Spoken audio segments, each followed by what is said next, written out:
Michelangelo's Pieta is easily one of the greatest and most famous sculptures in the world.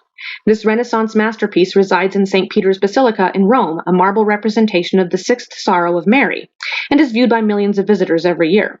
It captures the moment Christ is taken down from the cross and delivered into the hands of his mother. Mary is depicted as young and timeless, her virtue shining through her face. It is famously the only sculpture Michelangelo ever signed. But did you know that this sculpture was once displayed in Queens, New York? In 1964 and 1965, Queens hosted the famous World's Fair, which included exhibitions, food, performances, and art from 80 countries around the world, as well as 24 U.S. states. Held on the same grounds as the 1939 New York World's Fair, the theme for this event was Peace Through Understanding, and Walt Disney unveiled his famous It's a Small World attraction here.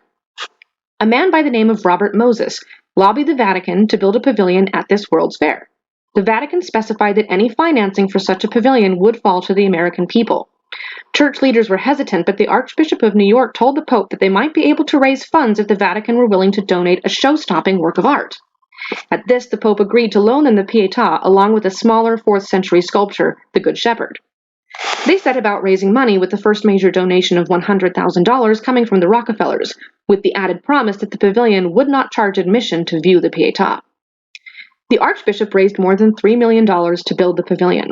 The art world offered a great deal of criticism of the decision because it seemed too risky. One critic said it demonstrated the weakness of the father who cannot say no to his children who ask him to entrust things to them that cannot be entrusted to them. Harsh words. Great care went into ensuring that no damage came to the sculpture, and it was insured for $5 million, which would be $50 million in today's terms. It was to sail across the Atlantic, and rather than use the traditional straw or wood chips to pack the statue, it was instead protected by tiny foam beads, so that if the ship sank, the 400 pounds of foam would allow the crate containing the statue to float. The statue made it safely and was installed in one of the 140 pavilions. Throughout the duration of the World Fair, over 27 million visitors saw the Pietà and visited the Vatican Pavilion.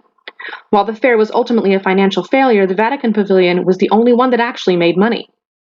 What do you think? Was the loan of the Pietà worth it?